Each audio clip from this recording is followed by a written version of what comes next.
Listo, creo que ya está grabando. Pues bueno, muchas gracias a todos y todas por estar acá en nuestro evento de hoy que se llama Imperialismo Verde, el caso de Gorgona y La Guajira, que estamos organizando desde el grupo de Acción Guajira. Nosotros como Acción Guajira somos un grupo de colombianos y colombianas en el exterior, aquí en Alemania, que trabajamos las problemáticas de la región Guajira en Colombia junto con organizaciones del territorio, como es el Comité Cívico por la Dignidad de la Guajira, entre otros. Hemos organizado eventos en diferentes universidades donde hemos traído a personas tanto de La Guajira como de la academia aquí en Alemania, como a también colombianos y colombianas de la academia aquí en Alemania. Hemos también participado en eventos con organizaciones climáticas, de activismo climático y también por ejemplo, en enero participamos en un workshop internacional en la Universidad Libre de Berlín, donde pudimos traer a Felipe Rodríguez del Comité Cívico por la Dignidad Guajira y a Jazmín Romero Piayú, que es una lideresa guayú de la Guajira, que comentaran sobre las problemáticas de la región y se conectaran con otras agrupaciones tanto europeas como alemanas. Nosotros como Acción Guajira trabajamos principalmente el tema principal, pero no solamente el tema de las problemáticas que está teniendo la región de La Guajira en este momento de transición energética, con la transición energética, cómo se está planeando, los proyectos solares y eólicos, pero también trabajamos otros temas como la privatización del agua, eh, el pasado extractivista que tenían, etcétera. Y bueno, hoy en este momento, como lo sabrán a continuación y lo contarán más adelante, estamos como que haciendo un trabajo de realizar similitudes con otro caso que está sucediendo en Colombia, que es el caso de Gorgona. Y para eso, para hablar más sobre esto, tenemos hoy la presentación de Andrés Pachón, que es abogado, investigador y magíster en Derecho Público. Es además vocero del Comité Salvemos Gorgona y es abogado en la Acción Popular Salvemos Gorgona. Lleva ya un tiempo trabajando en este tema sobre la base de guardacostas que se está haciendo en la isla del Pacífico en Colombia, entre otras cosas, y también del lado para tocar el tema de la Guajira y como miembro también de el grupo Acción Guajira, miembro fundador del grupo de Acción Guajira, está Laura Chaparro. Ella actualmente vive en Göttingen, es abogada especialista en Derecho Administrativo de la Universidad Libre de Colombia y actualmente está cursando una maestría en Desarrollo Político y Económico en la Universidad de Cáceres. Bueno, dicho esto, entonces vamos a pasar primero a escuchar a Andrés Pachón del Comité Salvemos Gorgona, luego escucharemos a Laura Chaparro y al final habrá un espacio para las preguntas. Si durante las presentaciones tienen alguna pregunta, pueden hacerla por chat y ya después en el espacio de preguntas las leeremos. Entonces, dicho esto, Andrés, te doy la palabra. Vale, muchas gracias, Juan Manuel. ¿Me escuchan bien ahí? Perfecto. Entonces, pues en primer lugar, agradecerles a todo el equipo de Action Guajira, pues todas las personas que se conectan hasta ahora desde Alemania y desde Colombia también, que hicimos también como una buena difusión como del evento y llamó mucho la atención este apoyo internacional. Nos parece que así como es importante agradecer a todas las personas que están atendiendo el llamado, resaltar y empezar resaltando la importancia también de estos grandes debates y que se discutan a nivel de varios países. Creo que también le da una relevancia a estas problemáticas y permite pues su mayor difusión. Aquí en Colombia, cada acción que viene del exterior en respaldo a esta situación, creo que es muy bien recibida. Entonces, estos escenarios son por esa razón muy importantes. Básicamente, lo que yo voy a hacer en una presentación muy corta la exposición que voy a hacer, en primer lugar voy a hacer una breve referencia al proyecto que se está adelantando en Gorgona para que todo el mundo esté, digamos, a tono de lo que estamos hablando. Después voy a empezar a hablar de cómo la protección al medio ambiente se ha vuelto un poco como es un nuevo discurso para la protección, o más bien como para justificar un poco la injerencia de unas potencias en otros países. Entonces, como de dónde es que sale esa tesis, como de, de, de, de esa nueva forma discursiva que se ha venido implementando. Ya no solo es el narcotráfico, sino la protección del medio ambiente. Entonces ahí voy a exponer, pues en el caso concreto de La Guajira, cómo es que esto guarda toda relación como con esa tesis. Ese sería un primer gran punto. Después hablaré un poco sobre ese tema de, bueno, cómo debe funcionar la cooperación, sobre todo preguntas y reflexiones sobre cómo debe funcionar la cooperación para cuidar la naturaleza, ¿sí? O hasta qué punto, cómo es. Creo que hay unos temas importantes y finalizaría ya conectándolo con unos temas ya de canje de deuda y bonos de carbono, que es un breve comentario ahí que realizaré y terminaré con unas conclusiones. Entonces, básicamente, eso es lo que voy a exponer muy rápidamente. Entonces, en primer lugar, sobre el proyecto. Esta es una estación de guardacostas que es de la Armada de Colombia. La Armada pues, hace parte de las fuerzas militares y es un proyecto que ha sido financiado desde el primer momento por la Agencia Antinarcóticos de los Estados Unidos. Es quien ha puesto la plata. En principio eran 9 millones de dólares. Ya se ha conocido que son 12 millones de dólares, incluso algo más. Y es un proyecto que en un principio originalmente se da con el propósito de hacer esta base guardacostas en la isla Gorgona. Esa es una de las dos islas que tenemos en Colombia del Pacífico, ¿sí? Es la isla continental, la otra es la isla de Malpelo, que también es un área protegida, pero está mucho más allá. Esta está más cerca de la costa pacífica. Esta isla Gorgona, pues ya muchos sabrán que fue una isla que durante muchos años fue una isla prisión, ¿sí? Y que después de unas grandes luchas que se dieron para defenderla como patrimonio natural, se logró que dejara de ser prisión y se convirtiera en un parque nacional natural, que es la máxima categoría de protección que tenemos en Colombia. Eso empezó desde el 85, cuando desde el 84 se declaró esta área. Se hace un llamado a la ciencia y a la academia. La academia corrió y atendió ese llamado y empezó a investigar demasiado en la isla Gorgona. Se encontraron muchas especies endémicas, se ha venido pues estudiando todos los ecosistemas que hacen parte de la isla, al punto que ha sido reconocido, ha sido incluida dentro de la lista verde, que la Unión de Conservación de la Naturaleza tiene una lista muy especial, muy exclusiva de los lugares más conservados del mundo, y esta isla, por la conservación que ha tenido, por la intervención que tuvo en la cárcel, eso, digamos, generó unas afectaciones, pero de alguna u otra manera también impedía que mucha gente llegara y de alguna u otra manera logró como alguna conservación. Las intervenciones y afectaciones que se hicieron fueron recuperándose a lo largo del periodo que viene ya como parque.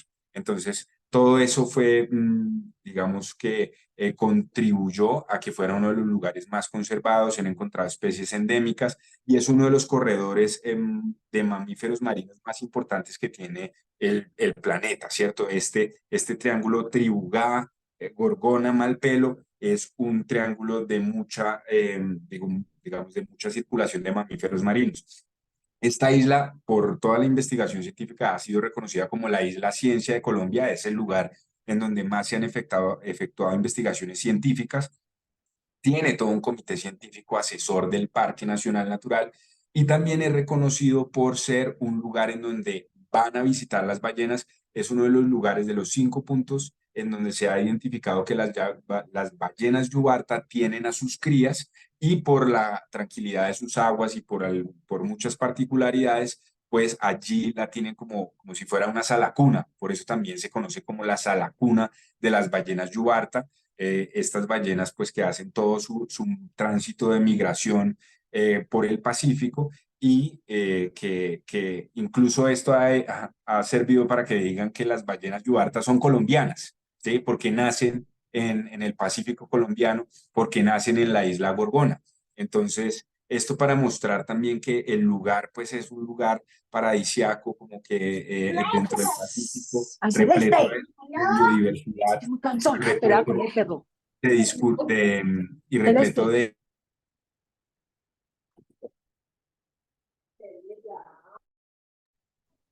listo, repleto de biodiversidad y repleto de recursos naturales.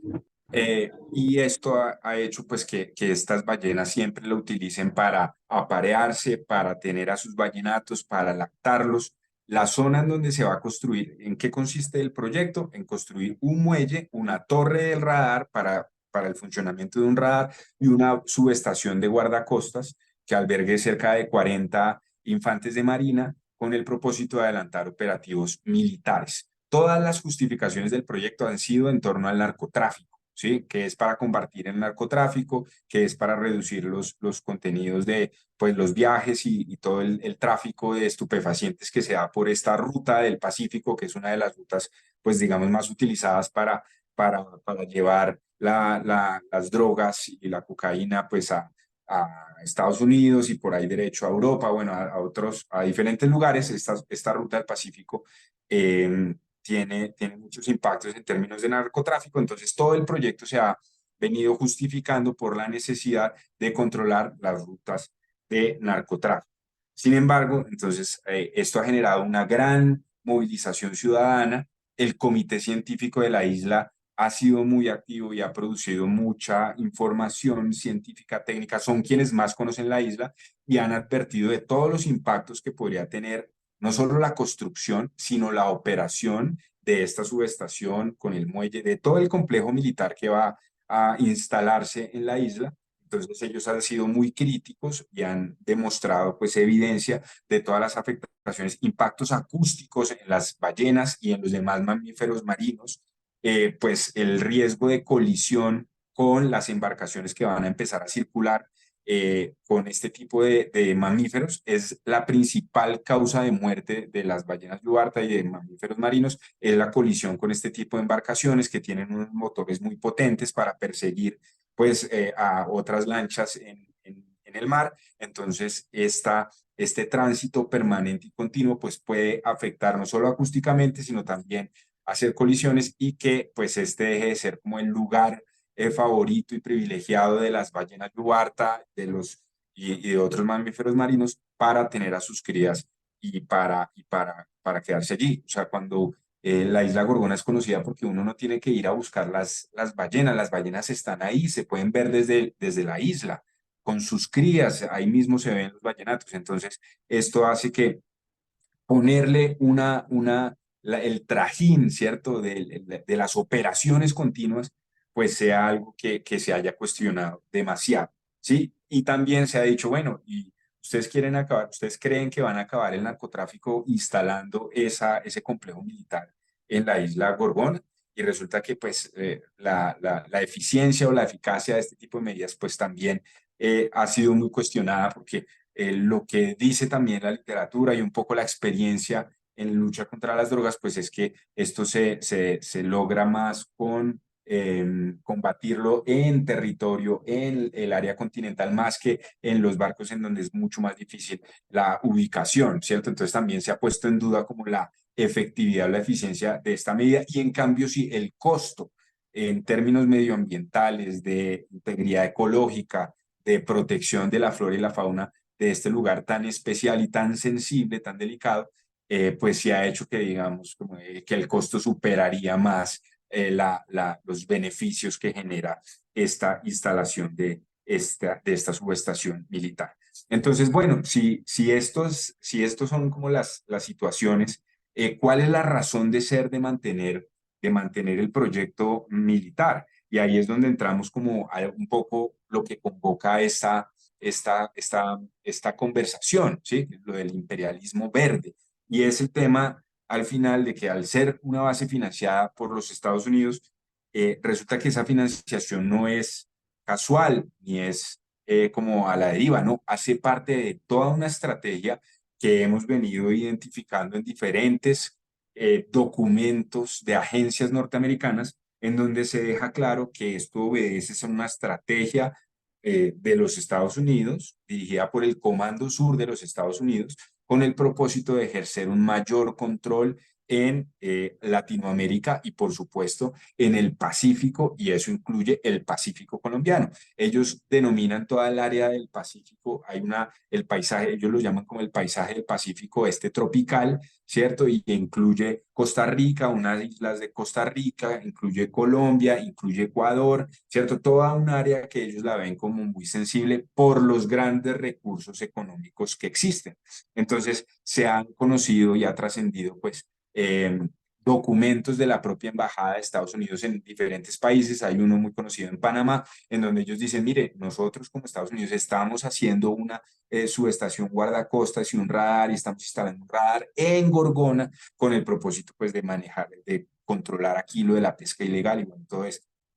También hay información de la Agencia Norteamericana sobre Pesca, que tiene un plan quinquenal con el propósito de reducir la pesca ilegal, ¿cierto? Y entonces, de que bajo esa perspectiva, pues ellos financian y hacen una serie de actuaciones para que todos los países, pues, según sus palabras, es para proteger los recursos pesqueros, pero resulta que pues también es como para protegerlos, pero es de la competencia, ¿cierto? Y de todo lo que, de las posibles amenazas que represente China en el Pacífico, en el Pacífico este tropical y en general en el Pacífico, ¿cierto?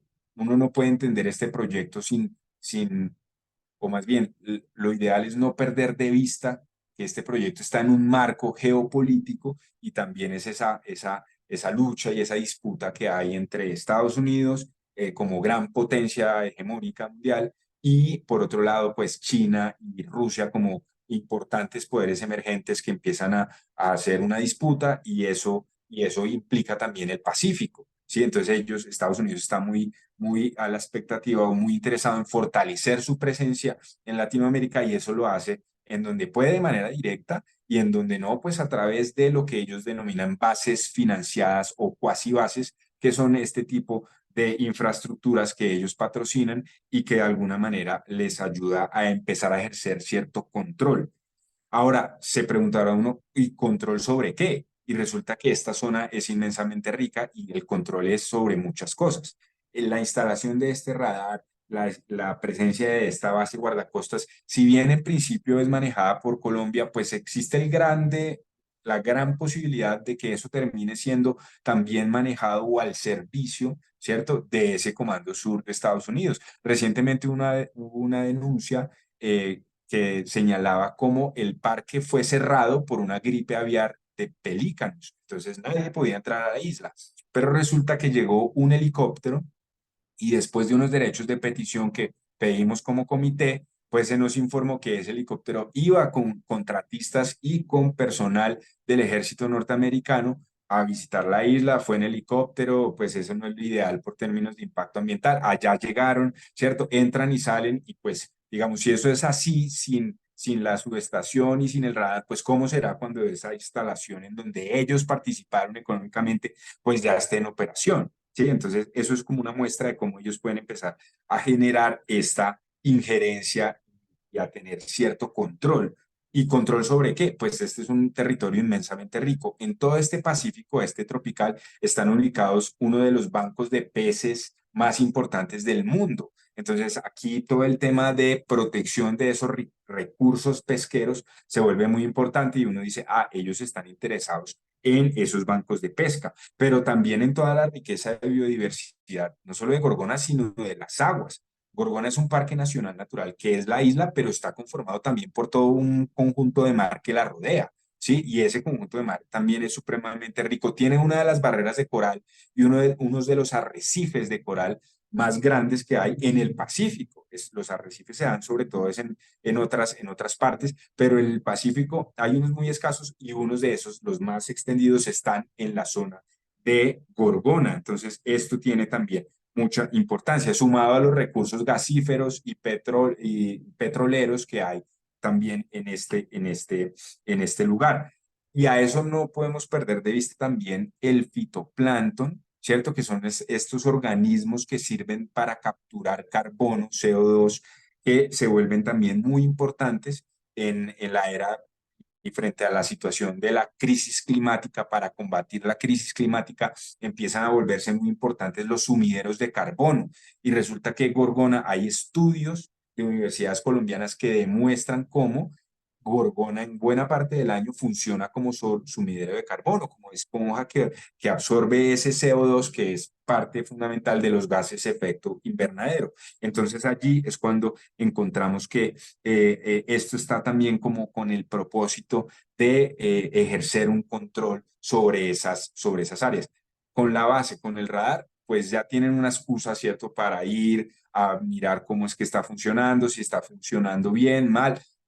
También no hay que perder de vista que hay acuerdos del ejército colombiano con el ejército norteamericano, en virtud de los cuales pues casi que cualquier estación militar colombiana puede, en el marco de esos convenios, servir de base de apoyo para los Estados Unidos. Entonces, digamos, no es una preocupación infundada o que uno esté pensando ya como muy suspicaz, ¿cierto? Sino que de verdad hay muchos elementos para casi que concluir que eso va a estar al servicio de la superpotencia de Estados Unidos en lugar de al servicio pues de la conservación y de la protección de nuestro patrimonio natural. En esto yo también quiero hacer un llamado muy importante y está relacionado con la información, ¿sí? El radar obtiene información y esa información se vuelve muy importante. La base también y el personal que esté allí, al estar instalado, pues empieza a obtener información de cómo funciona ese territorio, cómo funciona el mar y todo esto yo creo que no hay que perderlo de vista. No es solo el control sobre recursos naturales, sino que también es el control sobre información. Y ese tema de la información sensible es fundamental. Pareciera que no es relevante, ¿no? Una información, que el radar sabe quiénes se mueven, cuántos se mueven, cómo se mueven. Resulta que eso al final termina siendo muy valioso, pues porque con información se pueden empezar a diseñar cualquier cantidad de cosas, entonces no es menor el tema de esa información. Paso al siguiente punto que es como, bueno, y la cooperación, entonces, ¿cómo debería funcionar? O sea, que una potencia extranjera financie temas de protección de la naturaleza, ¿está bien, está mal? Pues hay todo un debate en el mundo sobre los países que contaminan también deberían apoyar y, digamos, contribuir económicamente para los países que conservan. Entonces, hay todo un gran debate sobre eso. A mí me parece, lo que hemos discutido es que eso toca discutirlo y como conversarlo todavía más. Pero lo importante aquí yo creo que también es que la protección de la naturaleza no debe perder de vista la soberanía de las naciones y la soberanía de los países y que las respuestas también sean en el marco del respeto de la autodeterminación de esos pueblos, ¿sí? Porque existe el grave riesgo y es lo que nosotros hemos empezado a ver con estos casos. Ahorita Laura va a hablar de La Guajira, creo que también vale la pena mencionar ahorita lo de la Amazonía, y es que terminan en virtud de la protección del medio ambiente, pues, y de la cooperación para proteger el medio ambiente, pues cómo eso también puede empezar a significar es una forma de apropiación indirecta o a veces directa de estos patrimonios naturales y de esta riqueza natural. Yo creo que a eso hay que prestarle mucha atención, porque una cosa es llegar a mecanismos de compensación y uno podría decir que puede haber que esos países contribuyan, toca ver de qué manera, pero siempre, y creo que ese debe ser un criterio en estos asuntos, es respetando la soberanía y la autodeterminación de los pueblos, ¿sí? O sea, esto no puede convertirse en que como yo estoy cooperando y estoy donando una plata para proteger esos recursos, entonces yo ya empiezo a tener derecho sobre esos recursos. Yo ya empiezo a direccionar vía deuda, ¿cierto? Vía financiación económica, qué es lo que se puede hacer y qué es lo que no se puede hacer. Yo ya empiezo a terminar dirigiendo la operación, la gestión, incluso la administración de estas áreas protegidas. Entonces yo creo que ahí sí es muy importante ese debate. Cualquier cosa que se haga debe ser, y ese sí es como un criterio, en plena garantía y protección de la soberanía de los países. porque imagínense ustedes pensar que en Estados Unidos está el cañón, el Gran Cañón, ¿cierto? Eso es un patrimonio de la humanidad, o el Parque Yellowstone, ¿cierto? Entonces, no, eso es un área protegida, eso es un patrimonio de la humanidad, pero que uno dijera, no, pues es que eso nos pertenece a todos, pues resulta que como humanidad, pues uno podría decir, sí, nos pertenece, pero no, al final para poder visitarlos, pues uno tiene que tener visa y, y tiene que pedirle al gobierno norteamericano que, pues, mejor dicho, entrar y cualquier decisión sobre ellos, pues no es que lo vaya a poder tomar la comunidad internacional, ¿cierto? Lo toma es Estados Unidos en ejercicio de su soberanía. Entonces creo que es muy importante que esto sea recíproco, ¿cierto? Como este criterio que debe regir las relaciones internacionales y es la reciprocidad. Entonces, así como así funciona para esos países, pues lo mismo sería que para los países latinoamericanos, por más de que estemos en vía de desarrollo, por más de que no tengamos todo el poder económico, político y militar que tienen estas potencias, pues sí, se debe respetar nuestra soberanía sobre esos predios, ¿sí? Y aquí yo quiero llamar la atención sobre algo que dijo la general Laura Richardson, que es la general del Comando Sur de los Estados Unidos. Ella, en una intervención que hacía en uno de los tanques de pensamiento de la OTAN, pues ella básicamente decía como, hacía un inventario de todos los recursos naturales que tiene Latinoamérica. Entonces decía prácticamente como esta región es muy importante, el triángulo del litio que hay en Argentina, Colombia, Ecuador es muy importante, perdón, en Argentina, en Argentina, Chile y Bolivia, el triángulo del litio, ¿sí? Mencionaba la importancia pues de la Amazonía, el pulmón del mundo, el Pacífico, y miren lo que decía textualmente cuando hablaba de América Latina, decía, entre comillas, abro cita, tenemos el 31% de agua dulce en esta región, ¿sí? Y después decía, tenemos mucho por hacer, es hora de empezar nuestro juego. Ahí finaliza la cita. Entonces uno dice, ¿tenemos 31% del agua?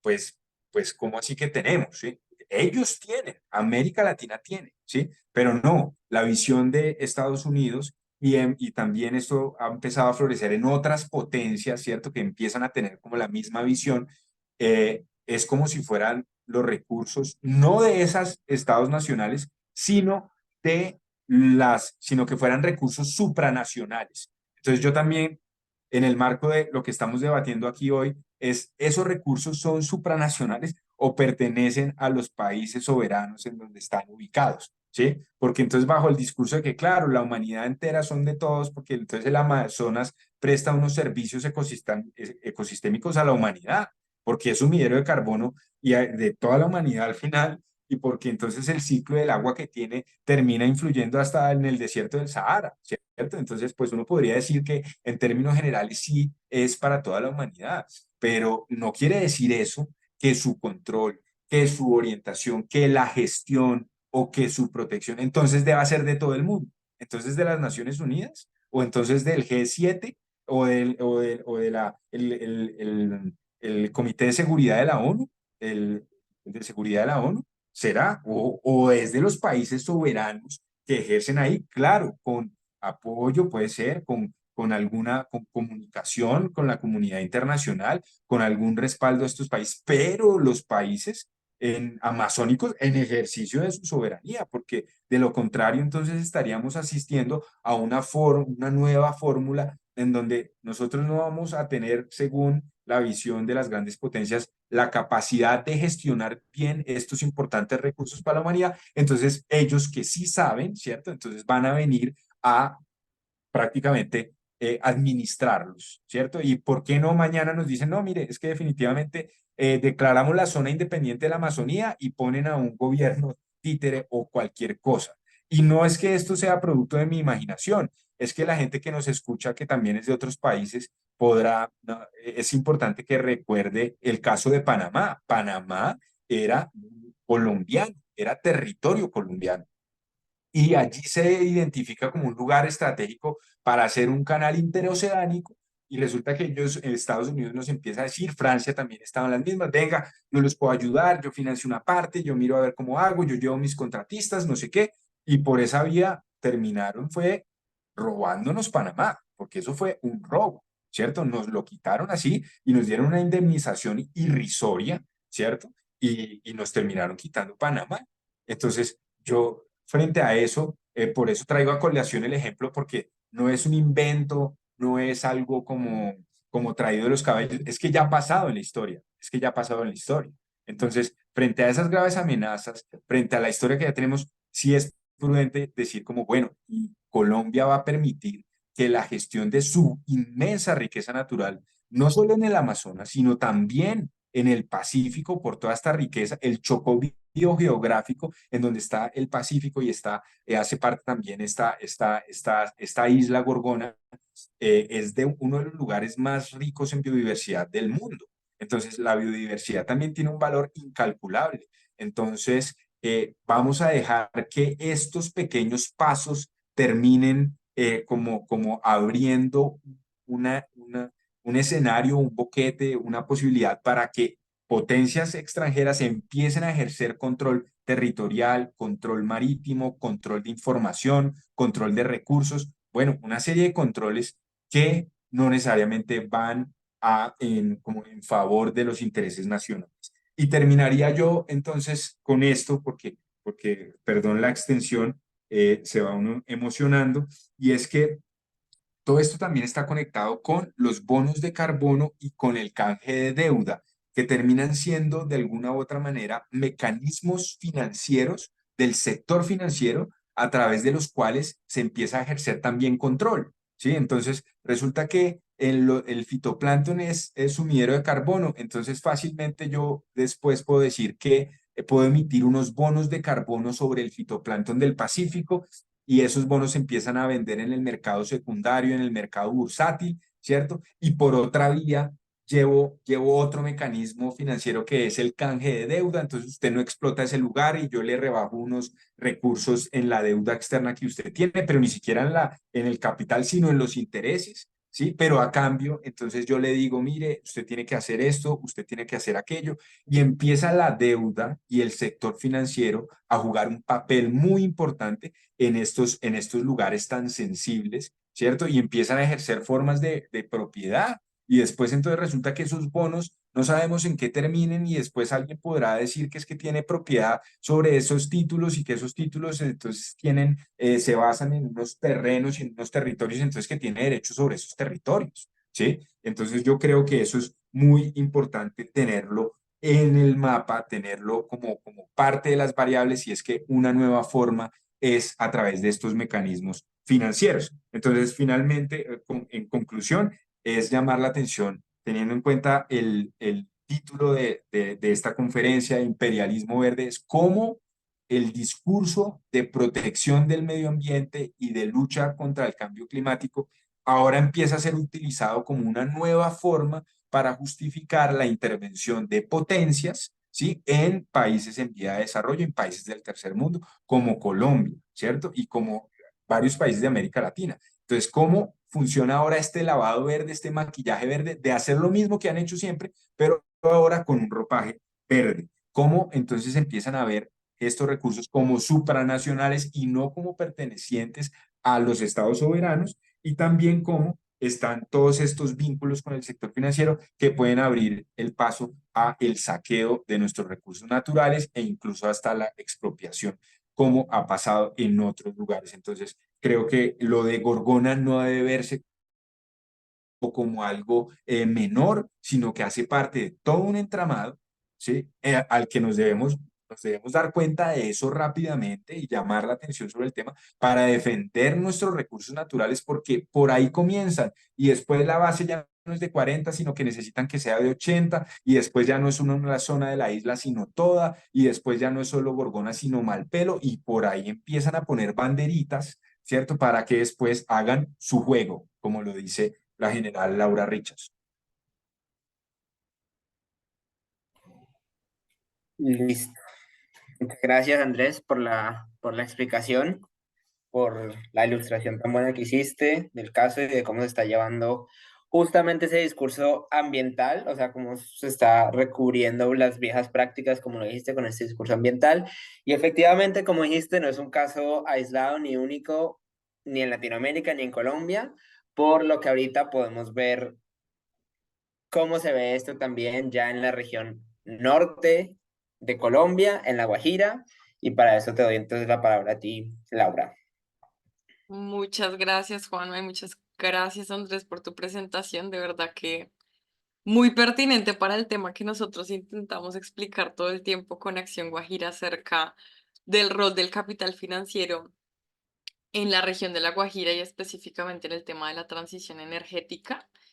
Y creo que o sea, como que conectamos muy bien la presentación como tú la terminaste y como yo la voy a comenzar ahora, porque el tema del capital financiero es transversal a los procesos de transición energética, no solamente en Colombia, sino en el mundo. O sea, creo que es importante decir que el proceso de transición energética es una cosa que se está dando a nivel mundial y que hay otros países que están mucho más avanzados que nosotros en esto.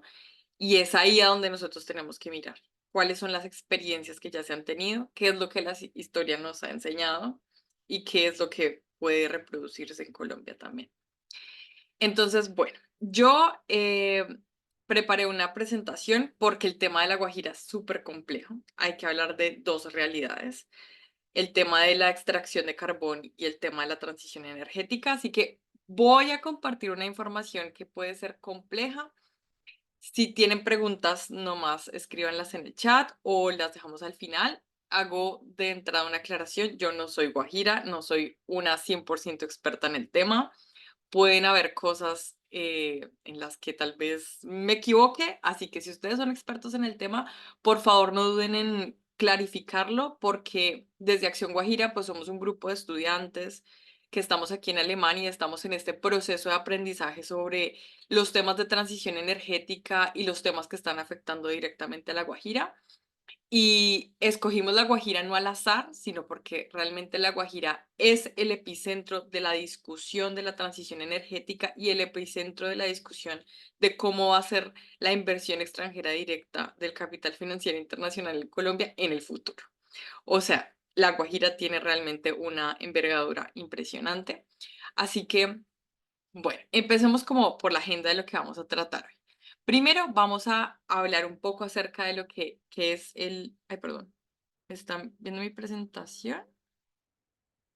Creo que se me perdió la presentación de alguna forma.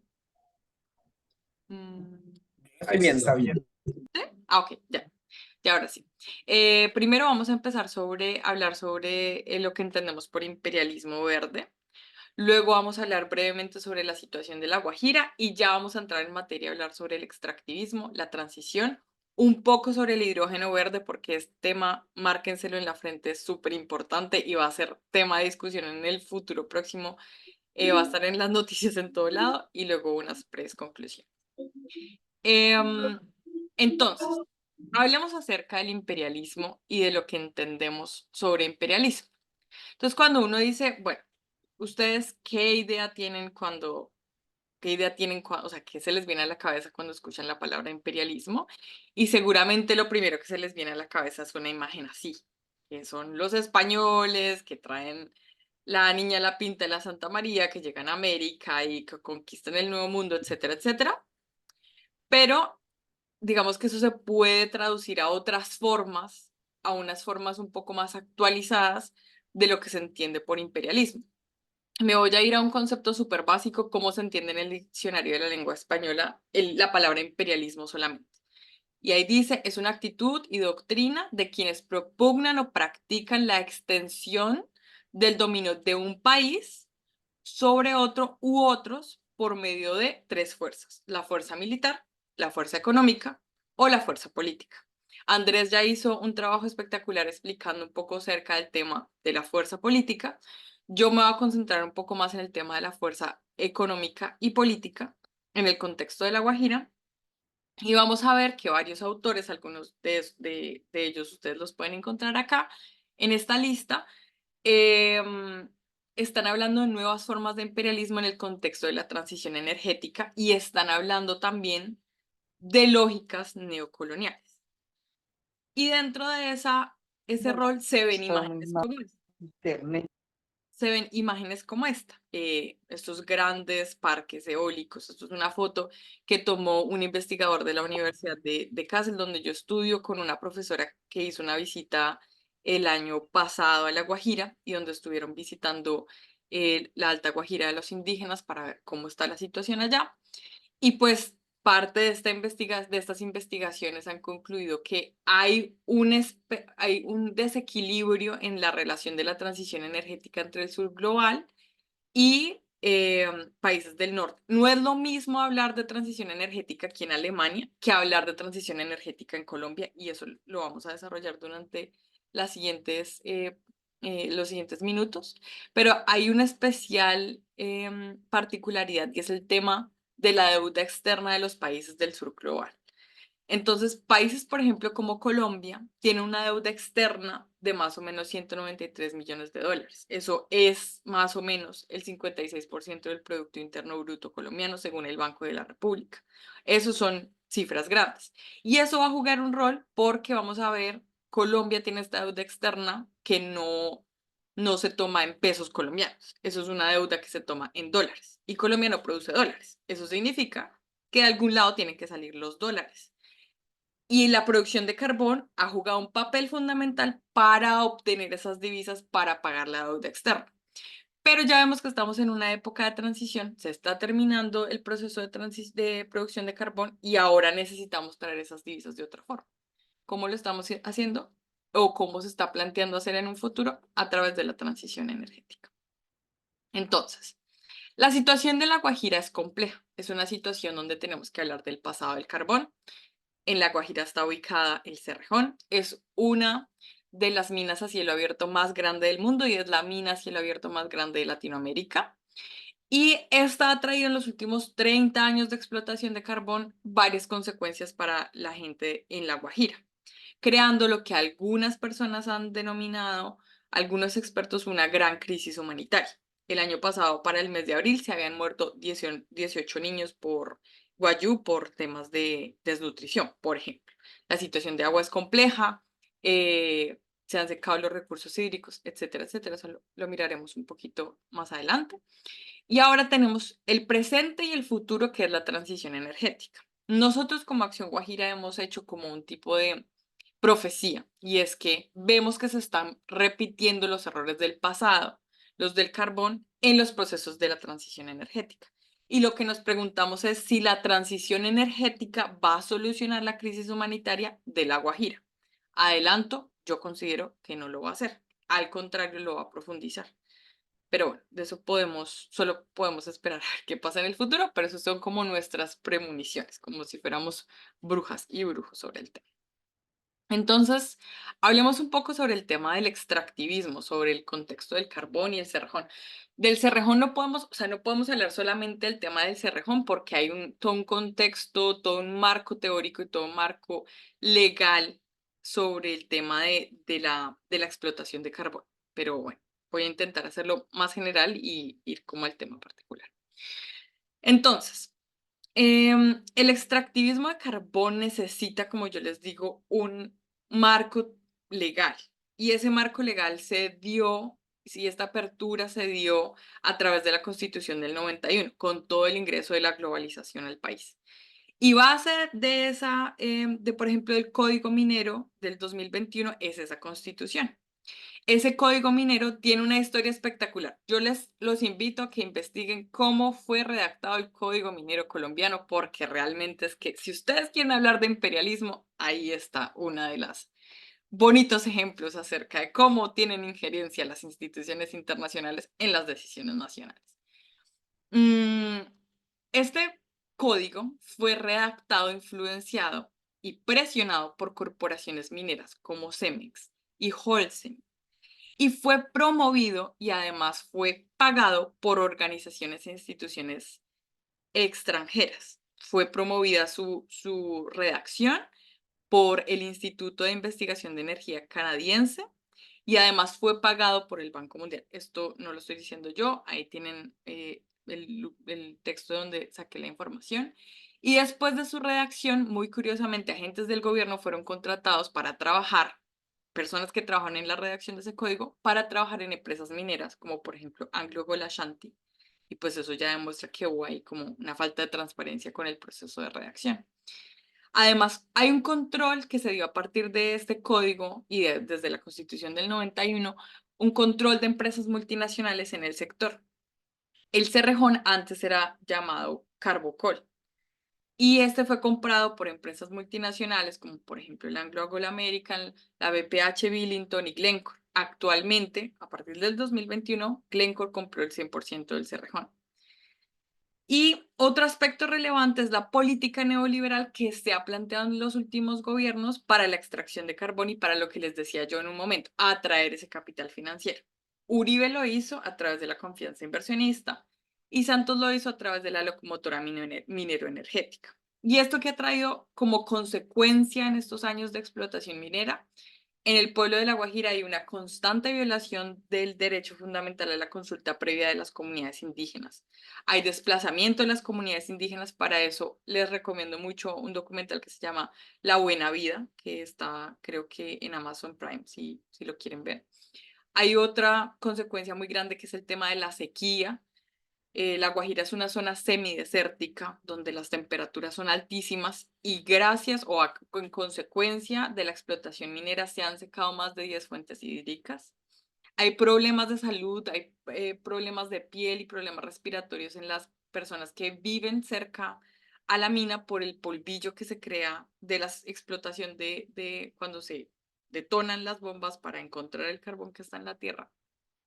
Y hay otros conflictos legales por incumplimientos de sentencias de la Corte Constitucional, por ejemplo. Solamente un breve ejemplo sobre esto. Ahora miremos un poco el tema de los conflictos económicos. A través del Código Minero, el rol que empezó a jugar el Estado en todo el tema del extractivismo cambió. El Estado colombiano se volvió un regulador del mercado y dejó de ser como un ganador de la renta que se produce a través de la extracción de estos recursos naturales.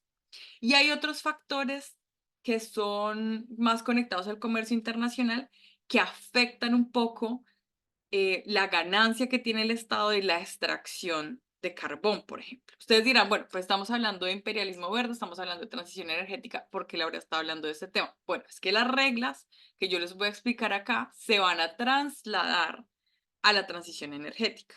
Entonces uno se preguntaría, bueno, ¿por qué las ganancias de la explotación minera no se ven reflejadas en la situación de La Guajira, en las vías, en la educación, en el sistema de salud, etcétera, etcétera? Bueno, resulta que Colombia pierde plata por todo lado. Pierde plata, por ejemplo, con los tratados de libre comercio, porque los tratados de libre comercio están regulados, tienen una norma superior que la regula, que es la Ley Internacional de Inversiones.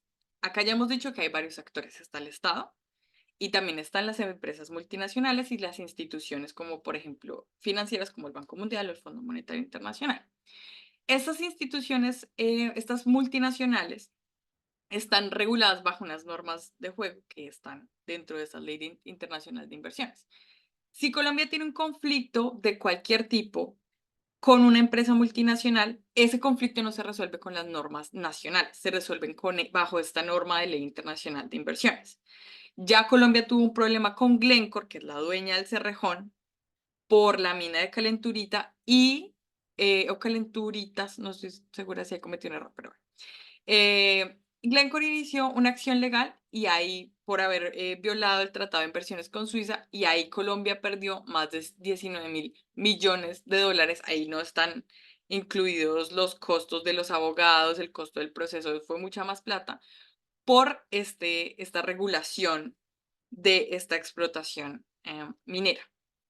Adicional a eso, a seguirles contando cómo es que se pierde la plata, las normas financieras anteriores digamos, anteriores o sea, desde el Código Minero, etcétera, etcétera, y en el gobierno de Uribe y el gobierno de Santos, dieron unos ciertos beneficios fiscales para que las empresas tuvieran una confianza de inversión y pudieran desarrollar su negocio con facilidad.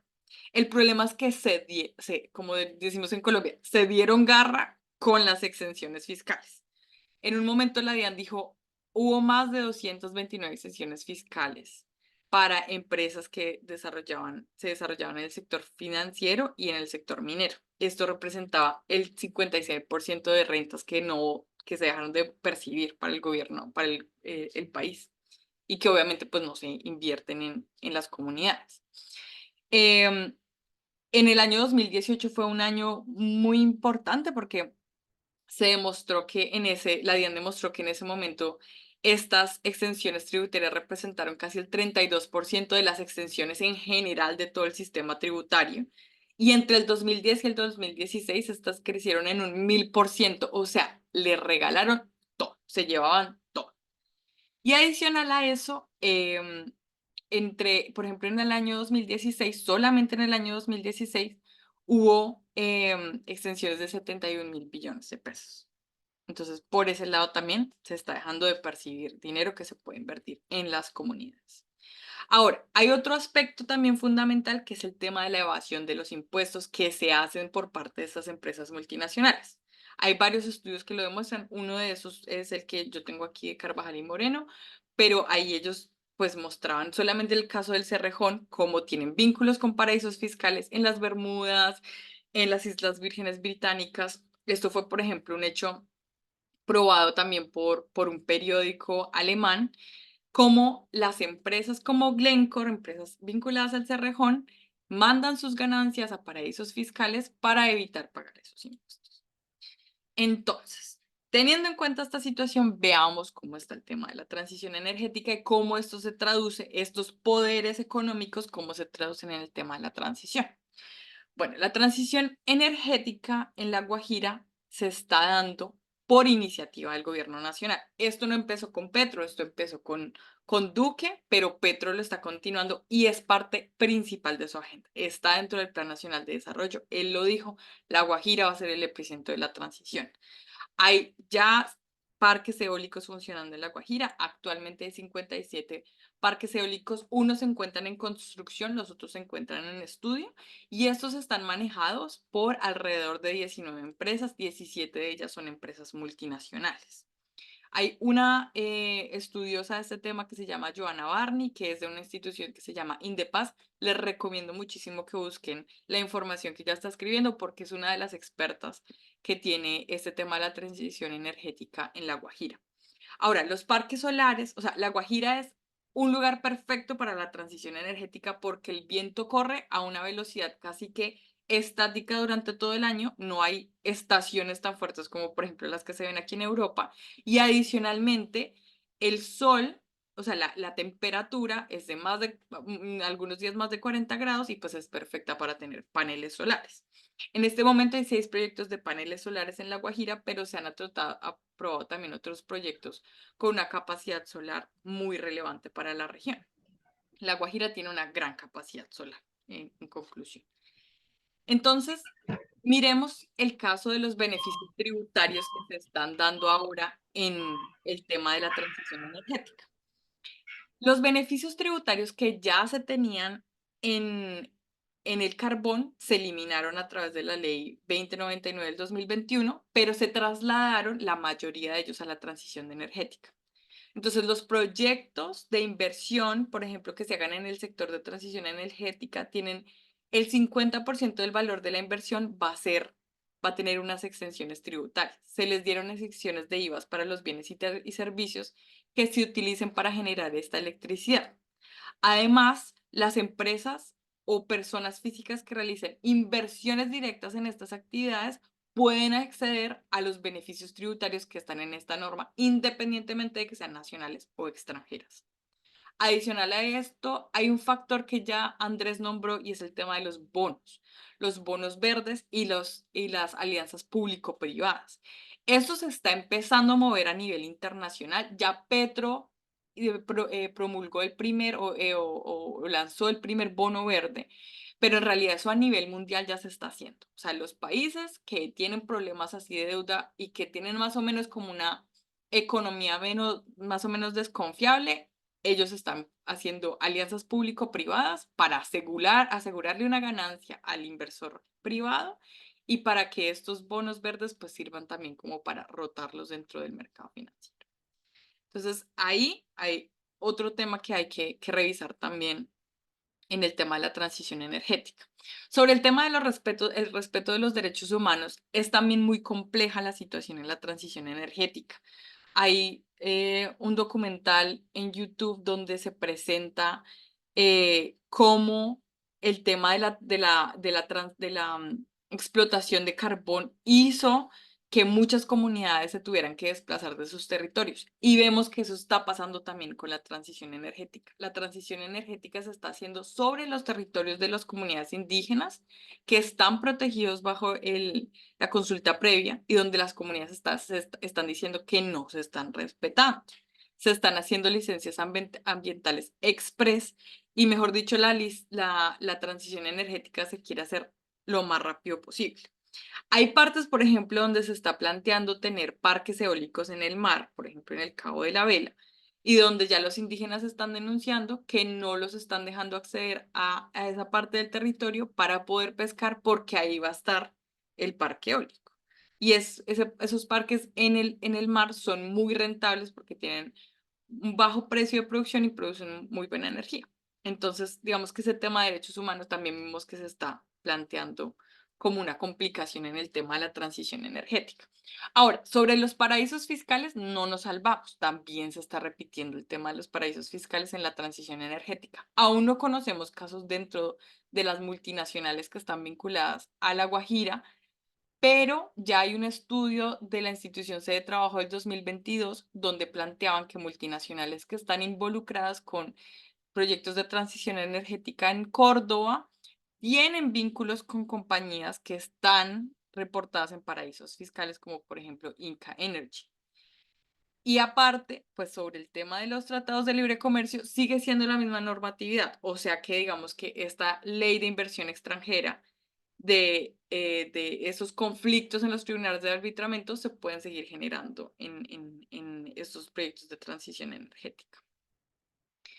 Y el problema es más complejo, porque digamos que con el carbón, los indígenas y las comunidades en La Guajira sabían que tenían una pelea casada con una multinacional.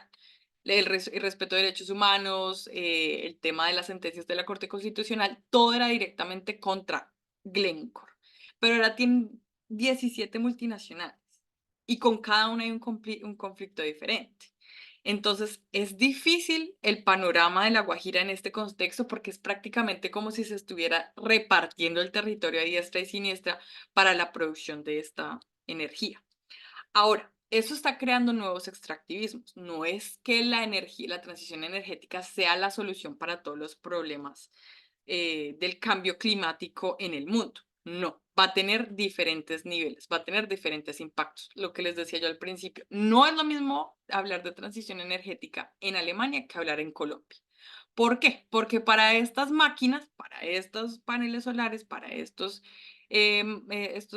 ventiladores gigantescos que hay, se necesitan unas materias primas. Y esas materias primas, el litio, el cobalto, el zinc, el níquel, se encuentran en su mayoría en donde? En Latinoamérica. O sea, esta es la niña, la Pinta y la Santa María otra vez llegando a Latinoamérica a llevarse ¿cuáles productos? Pues los que el norte global, Europa, Estados Unidos necesita para la transición energética. Entonces, no es que estemos hablando de una transición energética justa y equitativa. Y ahora, otro aspecto que es fundamental es el tema del hidrógeno verde, ya para ir cerrando. El hidrógeno verde va a ser un tema esencial en la discusión de la transición energética porque va a ser la forma para transportar la energía que se está produciendo en Colombia a través de los parques eólicos y los parques solares. Entonces, digamos que Colombia, en este momento Colombia tiene una dependencia muy baja de energía producida a través del carbón, porque la mayoría de nuestra energía está producida a través de hidroeléctricas, que hablando con algunos expertos me explicaban que esto en realidad se está reduciendo. ¿Por qué? Pues porque el impacto del cambio climático está haciendo que las fuentes hídricas se sequen y pues las poblaciones no tengan acceso a este recurso para producir energía hídrica. Entonces, ¿cuál es la nueva opción? Pues el tema de la transición energética, ¿no? Los parques eólicos, etcétera, etcétera. Pero mientras eso sucede, mientras estos impactos, o sea, eso no es de un día para el otro, mientras estos impactos suceden, pues obviamente que esta energía se va a utilizar para exportarse. La mayoría del carbón que nosotros producimos, casi el 95% del carbón que nosotros producimos se exporta. Y lo que se está buscando es un modelo de negocio que permita exportar también esta energía hidráulica, esta energía eólica y solar que se está produciendo. Y eso se está haciendo a través de ¿qué? A través del hidrógeno verde. Entonces, hay una hoja de ruta que se presentó en el 2022 sobre el hidrógeno verde y hay una ley que es la 2099 del 2021 que abrió el espacio para que Ecopetrol y Promigas, por ejemplo, tuvieran la producción del hidrógeno azul. Entonces, ya se está abriendo todo este debate sobre el hidrógeno y hay mucha atracción sobre el hidrógeno producido por fuentes renovables, ¿sí? Aquí yo les dejo una foto muy corta de cómo se produce. Yo no soy una experta en el tema, me puse a investigar sobre esto y qué loca me tocó preguntar, pero lo que se entiende es que esto es el futuro. No solamente en Colombia se está hablando de eso, aquí en Europa se está moviendo mucho el tema y pues los invito también para que revisen el caso. Ahora, ya para concluir, ¿cuáles son un poco de nuestras conclusiones, posiciones, posturas? Eh, el problema de La Guajira es un problema sistemático, es un problema del modelo neoliberal y de la estructura neoliberal en la producción de carbón y en la transición energética. Por eso es que hablamos ahora de imperialismo verde, porque hay unos actores, hay un desequilibrio, hay un interés político, hay una fuerza económica y financiera que está detrás de esto. O sea, esto de los sustainable goals y todo lo que se está planteando desde las Naciones Unidas, desde el Banco Mundial. Esto tiene detrás un modelo de negocio. Esto no es la Virgen María planteándonos soluciones. Esto tiene detrás un modelo de negocio que desafortunadamente tiene casi siempre los mismos actores. O sea, los intereses de países como por ejemplo Estados Unidos y de organizaciones como la Unión Europea están ahí detrás. ¿Hay una pérdida de soberanía y una profundización de las relaciones coloniales? Las hay. La hay a través de, por ejemplo, la privatización de los servicios públicos, que hay, por ejemplo, en el tema del agua, que eso, pues, el tema del agua es mucho más complejo, no lo vamos a tratar ahorita, y también sobre el tema de los tratados de libre comercio. Ahora, ¿qué consideramos nosotros que se debe hacer? Una diversificación productiva en La Guajira, una búsqueda de un desarrollo sostenible, soberano y justo para la región de La Guajira que tenga un impacto en Colombia también y que haya una economía, una minería que no esté enfocada en la exportación, que haya una transición energética, sí, porque hay que decirlo, nosotros estamos a favor de la transición energética, pero no la transición energética así, express, una transición con multinacionales y sobre la cual el gobierno no tiene casi que ningún control, sino que es un regulador, básicamente. Ahora, se debe respetar el proceso soberano de discusión de la salida a esta crisis humanitaria por parte de las comunidades de La Guajira. Se debe hacer, se debe promover. Y esa es la invitación que hacemos nosotros acá, que ustedes participen activamente en estas discusiones, repliquen esta información, se eduquen e investiguen sobre el tema, por ejemplo, del hidrógeno verde, de los bonos verdes, de todo lo que se está llamando verde y de todo este modelo de negocio que hay detrás, para que ustedes mismos se hagan un criterio sobre cómo es que hay algunos autores expertos que están hablando de imperialismo verde o de capitalismo verde. Y ya, creo que eso sería todo de mi parte. Si ustedes tienen alguna información que nos quisieran compartir, yo estaría muy agradecida, datos, etcétera. Les agradezco mucho por su tiempo y si tienen alguna pregunta, estamos, yo creo que ya abiertos para la discusión. Muchas gracias. Listo, Lau. Muchísimas gracias. Muy buena presentación, definitivamente compleja. Se ve que todo este tema de la transición energética es bastante complejo, es bastante algo que se está teniendo y que implica también, así como se está planeando, ciertas cosas de imperialismo, de pérdida de soberanía, que pues incluso en contra de lo que se pretende hacer. Antes de entrar a las preguntas, que ya veo que hay una mano alzada, me alegra mucho, voy a darle rápidamente una última palabra de cierre a Andrés Pachol, que me dijo que quería decir algo más. Entonces, dale Andrés y luego vamos con las preguntas, las pueden escribir o pueden alzar la mano. Gracias, Juan Manuel. pues básicamente escuchando a Laura, pues yo también veía todo este tema de los impactos sociales, también se ve muy reflejado en el caso Gorgona. Resulta que hay comunidades afrocolombianas e indígenas a lo largo de todo el litoral pacífico y a ellas no se les consultó, no se les ha tenido en cuenta. Creo que el proyecto se ha hecho de espaldas a ellos, desconociendo acuerdos de pescadores. Ellos tienen una relación ancestral con la isla y todo esto se ha venido desconociendo. Entonces creo que ahí también guarda mucha relación. Creo que esta visión que se estaba planteando hoy, eh, por un lado está el Pacífico colombiano con toda su riqueza que se ve reflejado en estas actuaciones sobre Gorgona.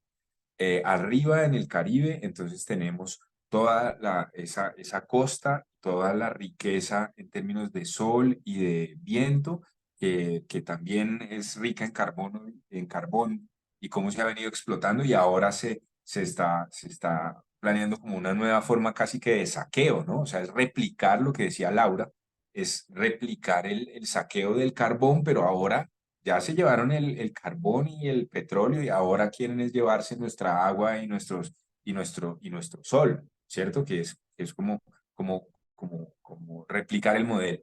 Entonces, eso lo vemos en esa parte norte.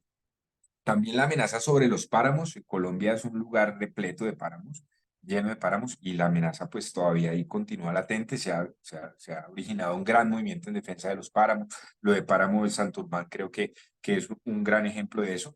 Y quiero llamar la atención sobre el Amazonas, ¿sí? Sobre el Amazonas, lo mencionábamos y me parece que hace parte como de todo este conjunto de grandes áreas protegidas, de grandes recursos naturales en donde hay algún tipo de actuaciones. Entonces, el Amazonas me parece que también es un ejemplo de cómo el gobierno Petro aceptó unos helicópteros de Estados Unidos para operar en este territorio. Y habrá gente que diga, bueno, pero pues son unos helicópteros, ¿cuál es el problema? Es que detrás del helicóptero viene el operador del helicóptero, el capacitador, si es que no lo va a operar, el técnico, ¿cierto? El que se encarga de la formación. Bueno, un conjunto de personas que vienen también a ejercer control. Y la información obtenida en esos helicópteros, la información sobre los operativos, cómo funciona el territorio, toda esa información parece que es bien delicada e importante. Y recientemente acabo de sacar, de hecho hoy salió la columna que venía trabajando hace varios días y es sobre una nueva amenaza y es un centro transnacional de protección del medio ambiente que van a construir en Leticia y que nuevamente aparece allí la Agencia Antinarcóticos estadounidense como la principal financiadora de este proyecto. Y ese proyecto, cuando uno va y mira, resulta que tiene unos componentes que información, o sea, toda la información geoespacial, ¿sí? Está destinada, va a tener un alto componente tecnológico para procesamiento, análisis y explotación de recursos de información geoespacial. Así dice el documento. Imágenes de satélites, sensores aerotransportados, radar, lidar, SAR, fotografía aérea, sumado a drones y demás aeronaves no tripuladas en nuestro Amazonas, con nuevamente la influencia y la financiación de esta agencia norteamericana. Entonces, volvemos a ver el tema de la información, lo delicado que es, todo lo sensible de estos asuntos en nuestras áreas de mayor riqueza natural y de biodiversidad. Y finalizo mi último comentario diciendo que llama la atención cómo un gobierno que se presenta ante el mundo como un líder contra el cambio climático, contra la crisis, o sea, en defensa del medio ambiente, que se proyecta como el presidente Petro se proyecta en escenarios internacionales como, pues, mejor dicho, como el faro en materia ambiental, y resulta que en la práctica uno ve el discurso y mucha gente quedará como asombrado, uy, discurso ambiental, pero cuando uno mira la práctica ve que al final, pues una cosa es el discurso y otra cosa son los hechos, ¿sí? Porque ya Laura nos decía, la transición energética que impulsa Petro se basa casi que en replicar el modelo de saqueo de la economía y de los recursos fósiles, ahora hacerlo con energías limpias, pero manteniendo el mismo modelo. Lo de la base, la subestación guardacostas en Gorgona con el radar y todo lo que ya dijimos que implica, le está dando el pase. Ya anunciaron que van a iniciar las obras la próxima semana en abril. Por eso estamos convocando un gran movimiento y una gran movilización ciudadana para que de una vez nos ayuden en eso, en redes, en acciones, en fotos, en videos, para generar conciencia e impedir que esta situación se concrete, sumado a lo que está pasando en la Amazonía con los helicópteros que ya están operando y con esta nueva centro transnacional de control contra el medio ambiente. Entonces, creo que todos estos ejemplos demuestran que un poco el falso ambientalismo del presidente Petro, ¿sí? Que se presenta ante el mundo como un gran defensor de estos asuntos, pero a la hora de la práctica, pues es el primero que ha hablado de la OTAN habló de una OTAN para América Latina, acaba de introducir al ejército, a la Armada colombiana, en la Fuerza Marítima Combinada, que es una especie de OTAN para ir a combatir en el Medio Oriente, ¿sí?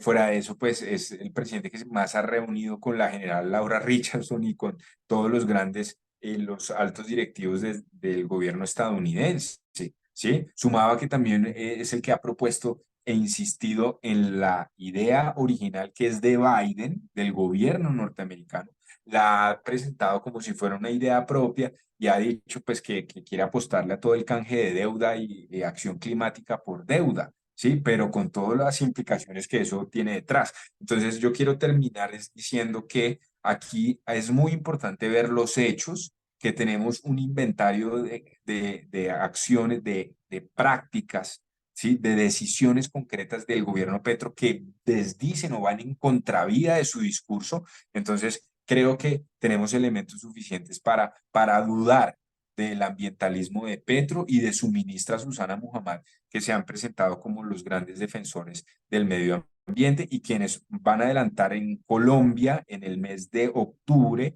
la COP 16 de biodiversidad. ¿Sí?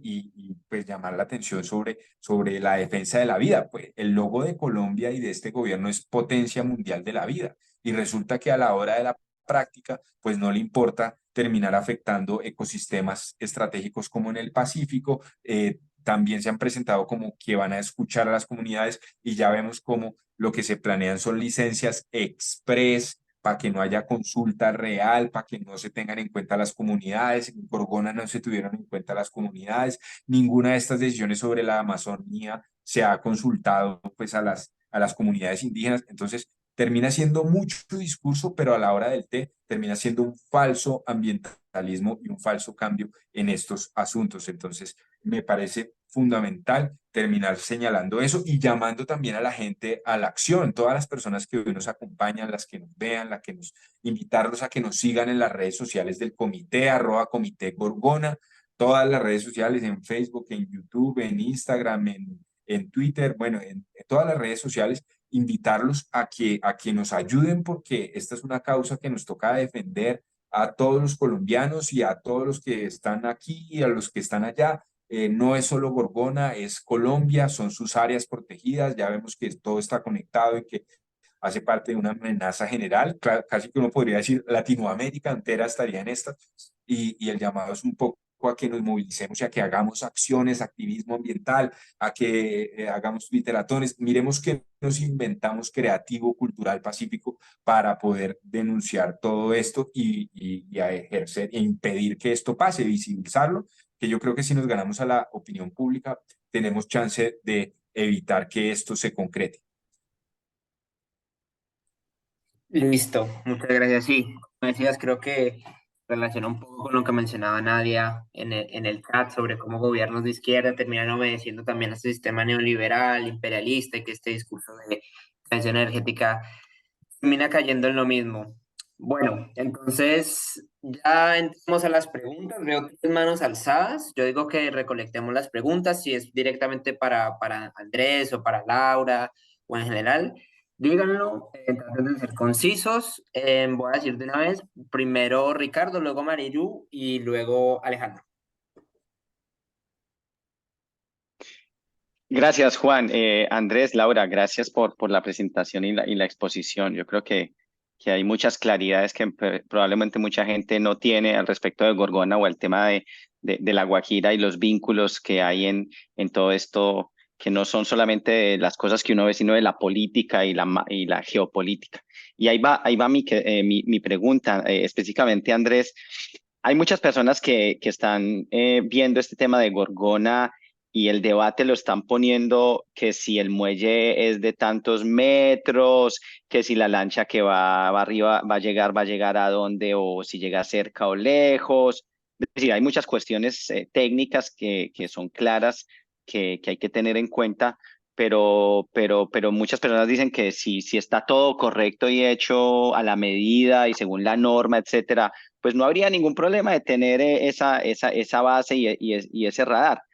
Entonces, pues vos ya lo dijiste, pero hacer como el énfasis que no es una cosa absolutamente técnica ni es el único componente, sino que hay cosas mucho más allá como la defensa de la soberanía nacional, el papel que puede jugar un lugar como estos en un conflicto geopolítico y el papel de los Estados Unidos. Simplemente un poco volver a hacer ese énfasis porque creo que hay muchas personas que se pierden porque no ven el trasfondo del tema, que no es solamente si el muelle es más largo o más corto, pues por decirlo de una manera muy coloquial.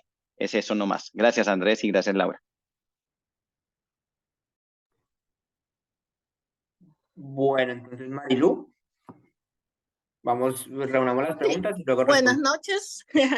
Buenas noches, yo soy Marilú del Perú y no sé si ustedes se han enterado, en el Perú acaban de promulgar la ley antiforestal donde prácticamente regalan la Amazonía a las grandes industrias. Yo tengo como siempre una pregunta en lo que dijo Andrés, porque por un lado, yo sé que los países, por ejemplo, amazónicos, tienen su soberanía y las decisiones pueden tomar decisiones en lo que pasa en la Amazonía, pero por otro lado necesitamos la solidaridad internacional y sobre todo los que estamos acá en Alemania, tenemos que pues comunicar y recibir apoyo. La pregunta es hasta qué punto se debe cuidar, ¿no? Que entiendo muy bien lo que dijiste es que hay proyectos de conservación en zonas, por ejemplo, lo que le llaman en Costa Rica, la selva de los austriacos. Creo que hay zonas donde gente acá compra terrenos para protegerlos. Si funciona muy bien, pues le dan estos terrenos a las comunidades para que las comunidades nativas los administren. Pero sí me llega, o sea, tengo como dos posiciones. Por un lado, hay que tratar de mantener la soberanía, pero por otro lado hay que tratar de tener gente que tome las decisiones correctas. Necesitamos la ayuda internacional, pero que no decidan sobre nuestros territorios o como ustedes dicen, que repliquen pues estas condiciones que se llama neocolonialismo, ¿no? Entonces, otra pregunta bien directa es que, por ejemplo, en el Perú la gente que está de acuerdo en explotar la Amazonía más industrialmente estaba contra el acuerdo de Escazú, diciendo de que nos iban a quitar la soberanía, ¿no? Ese también es otro tema donde quizás se pueda discutir un poco más qué significa soberanía y qué significa cuidar al medio ambiente.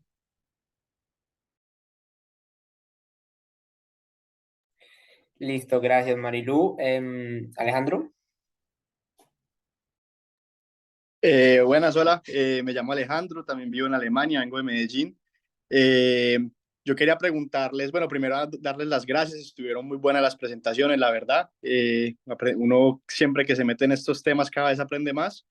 Eh, y yo quería pues como que empezar diciendo que yo creo que es como importante recalcar que aquí no se trata como de negar, por ejemplo, la importancia que tiene la lucha climática o la necesidad de la humanidad de hacer una transición energética y todo ese tipo de cuestiones, sino de cómo reapropiarse qué significa eso. Lo mismo con los objetivos pues, de desarrollo sostenible. Hay que reapropiarse como bajo qué circunstancias se pueden dar.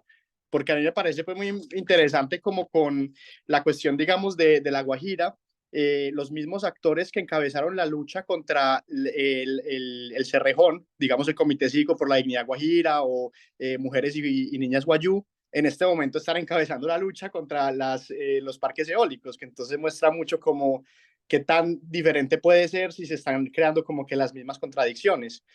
Yo quería preguntarle, creo que la pregunta sería para Laura y para Andrés, porque los dos hablaron del mismo tema, que si se pueden profundizar un poquito todo este tema de la deuda externa, los mercados de carbón, como todo ese mercado especulativo que se está abriendo acá con la protección ambiental, que yo creo que eso es un tema muy complejo y muy interesante, porque si uno lo compara un poquito, digamos, con la situación del carbón, que uno dice, pues, como nos robaron el carbón fue una cosa terrible y uno en realidad no se puede imaginar como que uno le pueda quedar menos de lo que le quedó a las regiones carboníferas, pero uno compara con lo que se está haciendo ahora con estos mercados y la verdad nos queda todavía menos, lo cual es un poco como siniestro, porque bueno, con el carbón hubo desplazamientos gigantescos, la carencia del agua y un montón de calamidades que no se pueden pues ni imaginar, pero ahora que digamos con los parques eólicos ni siquiera el trabajo que generaba la mina va a estar ahí.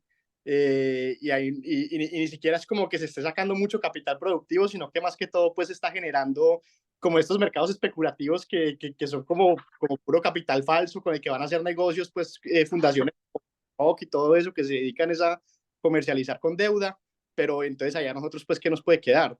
Y quería preguntarle también a Andrés, bueno, también es que la verdad las preguntas son para los dos, es un poquito como este carácter internacional que tiene todos estos proyectos del imperialismo verde, porque hace poquito estuvimos en un evento con un Lucio de Chile que trabaja el tema de la llegada de la extracción de litio y de los parques solares a Chile, con una lógica muy similar a lo que está pasando en La Guajira, o también un documento que han estado moviendo mucho los del Comité de Salvemos Gorgona en Internet, que ha sido el documento de las actividades del gobierno de Estados Unidos en el Pacífico Este tropical, que ahí, digamos, se menciona no solo lo que se está haciendo en Gorgona, sino también lo que se está haciendo lo que se planea hacer en la isla Malpelo, lo que se está haciendo en Costa Rica, en Panamá, en Ecuador, en Galápagos, y entonces ahí uno ve como un poco que el tema, como dijo Andrés, no es que esté aislado, sino que hace parte de una nueva lógica que están desarrollando las potencias económicas en torno a los intereses que tienen en Latinoamérica. Y ya pues como para finalizar, que como se está hablando ahorita de la COP, yo creo que teniendo en cuenta pues lo que se dijo acá, y como uno medio dice, el pez muere por la boca. Hace como un par de semanas, Susana Muhammad, la ministra de Ambiente, salió en Blue Radio a decir como que no, en la COP que van a hacer en Cali sobre la biodiversidad, que lo que quieren hacer es como pactar mecanismos para que los países podamos monetizar nuestra biodiversidad, nuestra conservación ambiental y los servicios ecosistémicos que se están prestando. Pero si vemos que lo que está pasando paralelo, casi que uno puede esperar que en esa COP lo que se está planeando es cómo nosotros vamos a regalar o ceder todos estos servicios a las potencias económicas.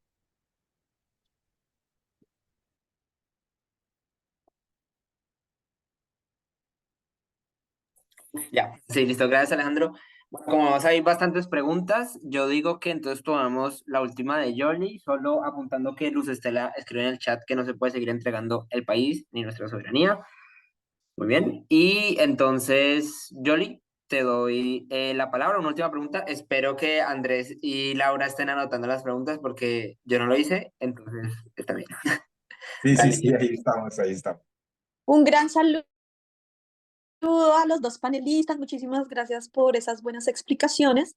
Y yo quería traer a colación algo de la pregunta que hizo Marilu, que me llamó muchísimo la atención de la postura de algún sector de la sociedad que quiere explotar las regiones naturales y en el marco también de la soberanía, explicando que claro está que los estados también deben garantizar la preservación de regiones naturales, porque en Colombia, hablando de eso que está diciendo Marilú, que también pasa en Ecuador, que también pasa en Brasil y que pasa en toda la región latinoamericana, en el Chocó hay unos pueblos afrocolombianos, también hay pueblos indígenas y un sector político de ellos que está gobernando, que digamos el sector político de la que hoy es gobernadora, que es una mujer muy joven, ellos han heredado todo ese pensamiento colonial.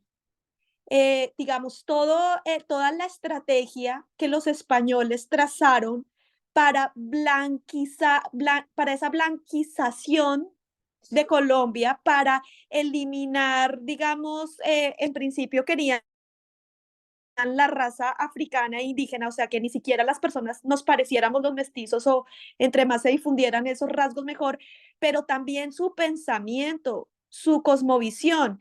Entonces, esa visión que hay del indígena con la naturaleza no es la misma de un sector político de los movimientos afro. Y ellos quieren en Colombia explotar el Chocó biogeográfico, que es una de las selvas más lluviosas del mundo, que está en el tapón del Darién, que es un corredor ecológico que va hasta abajo a luego unirse con los Andes hasta el sur de Latinoamérica. Y el ideal de ellos es, como ha sido en los modelos de desarrollo, seguir el ejemplo de los países del norte global, que como ustedes bien han explicado, al final es un modo de imperialismo que terminas despojando al sur global y dejándolo en la miseria. Pero hay gente que no lo entiende así, sino que tiene la ilusión que de verdad eso los va a sacar de la pobreza, que eso es progreso, que las carreteras son progreso, que la agroindustria es progreso, y eso en muchas áreas, zonas naturales de Colombia, es muy común, igual que está diciendo Marilú. Entonces, la pregunta sería también para ustedes, ¿cómo han pensado que eso se podría manejar desde el Estado? ¿Qué solución le podemos dar? Porque hay una contradicción muy grande con el mismo manejo de la naturaleza y su conservación. O sea que sí tenemos una tensión que es, por un lado, nosotros mismos sí podríamos ser predadores de esa naturaleza. Sí es real, eso es verdad. Entonces, ¿cómo poderlo manejar? Gracias. Gracias, Yoli. Bueno, entonces abrimos el espacio para que nuestros ponentes respondan. No sé quién se la quiere medir primero a responder, pero adelante. Andrés, si quieres empieza tú, que tú tienes más preguntas ahí encima. Vale, vale, Laura, perfecto. Bueno, entonces rápidamente, muy interesantes las preguntas. Creo que sobre la primera de Ricardo, sí, es importante señalar que el proyecto de militar en Gorgona tiene múltiples impactos. Hay impactos ambientales, ¿sí? Todo lo que mencionábamos de las ballenas, los ecosistemas que pueden salir afectados, los delfines moteados, las tortugas, el hecho del radar, por ejemplo, que no existe un estudio en este momento que mire cuáles son los impactos reales del radar, a pesar de que hay literatura científica bastante profusa que señala cuáles son esos impactos en mamíferos, incluso en insectos. Resulta que allí los murciélagos, las 15 especies de murciélagos que viven en la isla, pues pueden llegar a resultar afectados y pues son los principales polinizadores de la isla. Entonces, por ejemplo, eso enmarcado en el principio de precaución, ¿cómo es posible que no haya un estudio de eso? ¿Sí? ¿Y cómo es posible que se haya adelantado todo el tema en contravía o de espaldas al comité científico de la isla? Entonces, creo que allí hay unos impactos ambientales claros, también hay impactos sociales. Pero si uno va quitando todo eso, al final los impactos más sensibles son los de soberanía. Y eran los que decía Ricardo, ¿cierto? Como venga, es que pueden modificar aquí esto y pueden modificar aquí aquello. Y el pecado, digamos, estructural de todo esto es que viene, que hace parte de una estrategia global y que está financiado por Estados Unidos. Entonces, creo que ahí es muy importante no perder de vista ese aspecto, ¿sí? Como que en últimas es toda la geopolítica que hay detrás y creo que últimamente le hemos venido subiendo mucho más el volumen a estos aspectos, porque lo que pasa es que la gente es muy sensible a los temas ambientales. Hay grupos que son sensibles a los temas sociales, pero digamos que los aspectos de soberanía como se ven tan lejanos, un poco tan difusos, ¿cierto? Como que qué es la soberanía, en qué consiste, pues resulta que entonces no son tan como sentidos en buena parte de la población.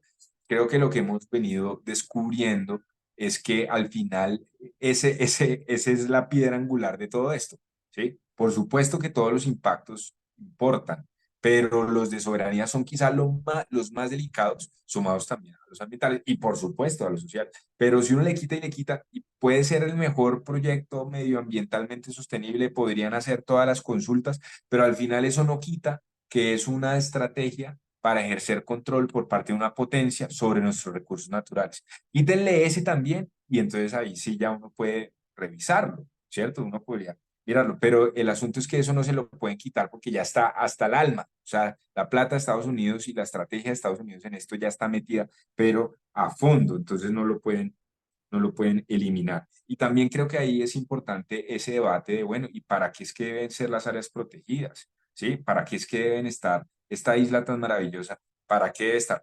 ¿Para la conservación? ¿Para la investigación científica? ¿Para el ecoturismo que ayuda a la conservación y ayuda a la pedagogía? ¿O la volvemos es una base de operaciones militares contra el narcotráfico? ¿Sí? Creo que ahí también hay una discusión de fondo. ¿Sí? Sigue primando lo que hablamos de la soberanía, pero aquí también hay una discusión de cómo debemos gestionar y cómo queremos gestionar la conservación. ¿La conservación es con militares o es o es con las comunidades? ¿Sí? La conservación es con la gente o cómo debe ser la conservación. Y sobre todo aquí también es una contradicción del gobierno que ha dicho que la conservación debe ser, no deben ser los proyectos militares como la Operación Artemisa de protección de la Amazonía con pura operación militar, sino que debe ser es con las comunidades indígenas, con los resguardos, con los científicos, o sea, hay enfoques también de cómo debe ser esa conservación y creo que ahí hay un tema bien interesante. Bueno, es que son varios asuntos que darían casi para otra conferencia, pero creo que también lo que mencionaba Marilú sobre la solidaridad internacional, creo que ahí hay todo un debate, ¿cierto? Como que, claro, debe haber solidaridad internacional, pero esta no puede ser utilizada para subordinar o para controlar territorios ajenos. Creo que el tema es en el cómo hacerlo, ¿sí? Es un poco similar a los tratados de libre comercio. No, pues bienvenida a las relaciones comerciales con todo el mundo. Hay que tenerlas. Bienvenida a las relaciones. Pero ¿cómo son esas relaciones? ¿Son de subordinación? ¿Son de sometimiento? ¿O son unas relaciones equidistantes o como equiparables o en el marco de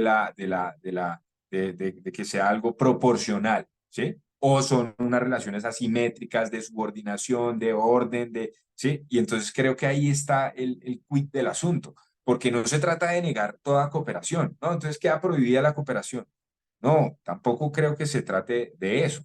Y deben haber mecanismos internacionales de compensación, pero sí debemos ser muy celosos y muy cuidadosos de todo aquello que pueda afectar directamente la soberanía del país y meterse, digamos, ya meter las narices a un nivel de detalle que ya es peligroso. Creo que ahí nos toca reaccionar con toda la fuerza. Entonces creo que es en el cómo hacerlo, ¿cierto? Es en el cómo, listo, puede haber una cooperación internacional, pero ojo, que esa no vaya a afectar con la soberanía de estos países, ¿sí?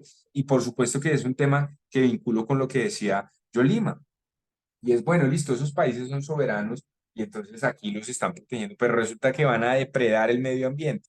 Entonces uno dice, uy, entonces también toca, es la lucha de la sociedad civil de esos países, ¿sí? Para que no se afecten ese medio ambiente y la solidaridad también de la sociedad civil internacional para que esas luchas se den y estos países también con comunidad internacional, con alguna presión, pues no vayan a permitir el uso inadecuado de los recursos. Pero tampoco puede volverse eso como ustedes son incapaces de proteger esos recursos, entonces venga, córranse para allá, que yo sí soy capaz, que yo sí sé cómo hacerlo, y entonces venga y lo hago y empieza a ejercer un dominio que no le correspondería. Porque un poco ese es el discurso, ¿no? Como ustedes son incapaces, entonces, y como aquí hay unos sectores retardatarios en el Brasil y en Colombia que quieren venir a mirar cómo explotan esto, entonces, permisito y yo me encargo de eso. Entonces, creo que no, toca defender ambos frentes, ¿sí? El primero, el de soberanía nacional ante estas amenazas de injerencia,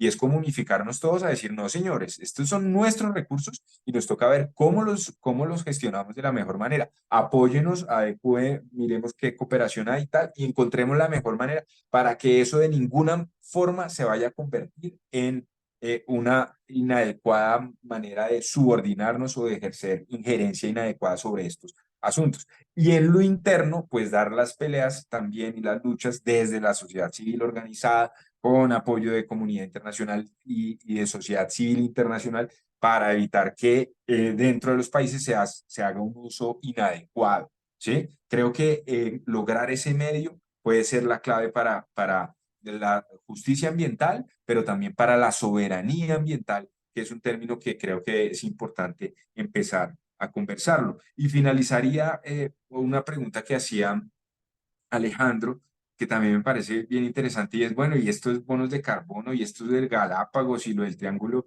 mejor dicho, lo del canje de deuda, ¿cómo funciona? Creo que eso da para una conferencia entera. Creo que valdría la pena inventarnos como un conversatorio sobre eso, porque es un tema muy interesante, y es el otro grado, ya es un grado de profundidad y de complejidad más profundo, ¿cierto? O sea, como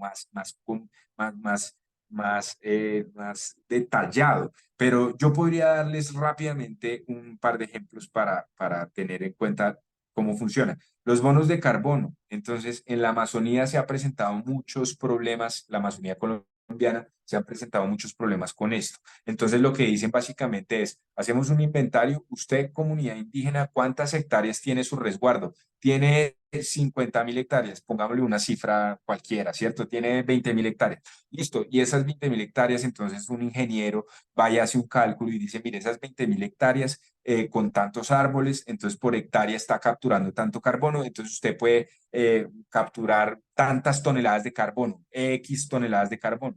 Entonces, si usted mantiene ese resguardo, si usted mantiene ese bosque y no deja que lo deforesten, ¿cierto?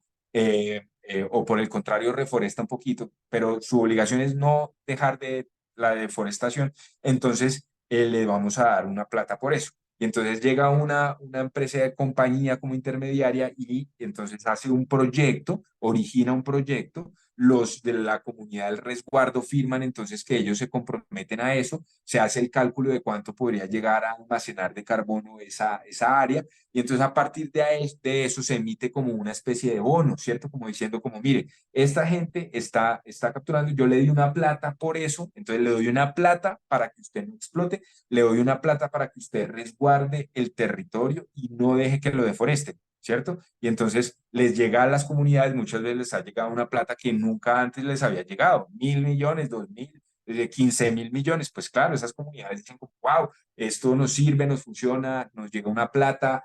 Algunas comunidades son juiciosas y la invierten en cosas positivas para la comunidad. Hay otras que las invierten las malgastan, ¿cierto? Pero resulta que cogen eso y entonces esos papeles o esa emisión, esa garantía de que se pagó 15.000 millones de pesos, por poner un número, para que esas personas no protegieran el bosque de la deforestación, resulta que la empiezan a vender en el mercado bursátil, en el mercado secundario, y entonces allá aparecen grandes compañías que empiezan a comprar esos bonos, entonces la BHP Billiton las compra, la ExxonMobil, bueno, la Glencore, sí, la Suiza Glencore, bueno, cualquiera la compra como esos títulos, y ya el valor que van a pagar por eso ya no es 15.000 millones, 15.000 millones de pesos, ¿cierto? Eso ya son cifras astronómicas, empiezan a moverse todo un mercado porque es un bien escaso, entonces es un título que circula en los mercados financieros, y eso empieza a escalar el valor, a escalar, y fácilmente Glencore o la BHP Billiton podría decir, mire, yo soy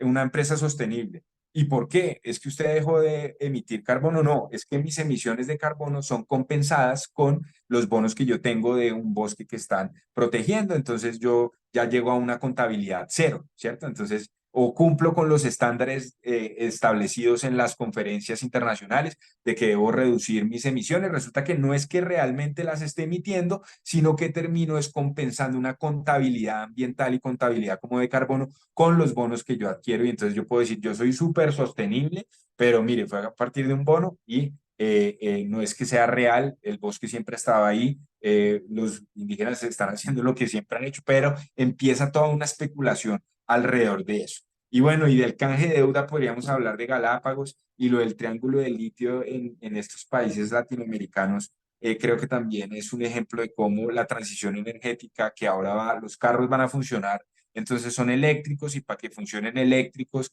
necesitan el litio porque de eso están hechas las baterías de los carros eléctricos. Entonces, obviamente ellos ya están pensando en que el mundo va a funcionar con esos carros y que van a necesitar proveerse del litio y resulta que en estos tres países de América Latina, Bolivia, Chile y Argentina, está ubicado casi que el 65% de todas las reservas de litio. Entonces ellos tienen que ver cómo se aseguran del litio, como lo han hecho con el petróleo. Entonces creo que eso también va muy ligado. Y creo que para no extenderme, pues no alcanzo a meterlo de Galápagos, pero creo que para ver lo del canje de deuda es importante revisar el tema de Galápagos y cómo están utilizando mecanismos para quitar el control de esas áreas protegidas tan sensibles a partir de estos canjes de deuda. Entonces creo que son ejemplos que permiten ver cómo es que lo están haciendo, cómo es que están utilizando ahora todo el discurso verde para esa situación. Yo terminaría ahí para no extender. Bueno, si quieren, yo salto ahí sobre este tema y creo que podría empezar con el tema de los bonos verdes que planteaba Andrés al final, que era la pregunta que hacía Alejandro. El tema de los bonos verdes, como decía Andrés, es muy complejo. Yo creo que vamos a tener, Andrés, que hablar de otro evento solamente para hablar del tema de los bonos verdes, porque eso tiene diferentes formas. Hay diferentes tipos de bonos verdes y digamos, aquí yo encontré un documento del Banco Mundial que les voy a enviar aquí en el chat donde lo pueden revisar. Espero que lo puedan revisar.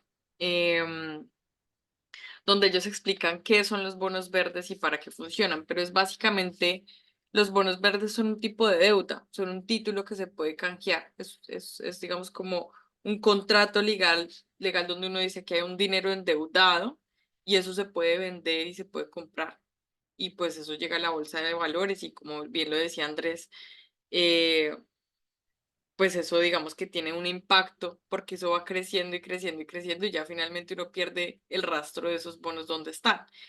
La cuestión es que se llaman bonos verdes porque están vinculados a los objetivos de desarrollo sostenible, principalmente que ha planteado la UN para temas de proyectos de transición energética. Entonces, este dinero no se puede utilizar para otra cosa, sino se utiliza solamente para, por ejemplo, infraestructura. Y eso va conectado con el problema de la deuda externa porque digamos que la transición energética tiene un lío y es que la mayoría de los lugares donde se pueden hacer los mejores proyectos de transición energética son de los países que están en una crisis económica grandísima. Les doy un ejemplo, Ghana. Ghana ha emitido bonos verdes, tiene una deuda que el año pasado declaró que no podía pagar y están también metidos con el tema de la transición energética y necesitan endeudarse porque no tienen infraestructura.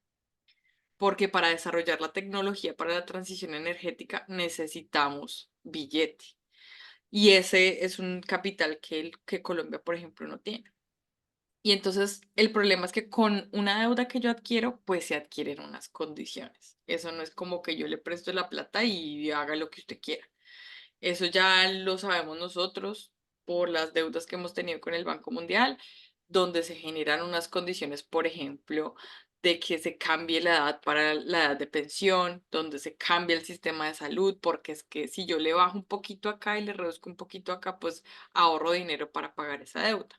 Entonces, todo es un modelo, todo está conectado con todo, ¿sí? Y el tema, por ejemplo, del hidrógeno verde va a ser especial porque se va a requerir un gran músculo financiero para poder invertir no solamente en la tecnología, pero también en el know-how, en las mentes que van a desarrollar eso. Que yo les digo una cosa que se me olvidó decir en la presentación, pero los trabajos que se van a generar con la transición energética no son los mismos que se están generando ahorita con el tema del carbón. La gente está preocupada porque ellos van a perder sus empleos. Y obviamente, pues nosotros estamos a favor de la transición energética, pero también hay que hablar qué va a pasar con la gente que trabaja en las minas, de qué van a vivir cuando Glencore, cuando el Cerrejón cierre en el 2032. Es también una situación compleja. Entonces, ahí hay toda una línea, ¿no? Para entender para qué se requiere esa deuda. Principalmente es para infraestructura en alrededor del mundo. Especialmente los invito a que revisen el caso de países en África cómo se están generando, por ejemplo, estos bonos verdes para pagar infraestructura. Y lo otro es qué consecuencias van a tener estos bonos verdes, que ya bien lo decía, o esta expedición de bonos que ya bien lo explicaba Andrés. Ahora, sobre el tema del carácter internacional de este tema del imperialismo verde, ¿no? Que lo plantea también Alejo. Yo creo que es importante ver, por ejemplo, el rol que juegan países como Alemania, ¿no?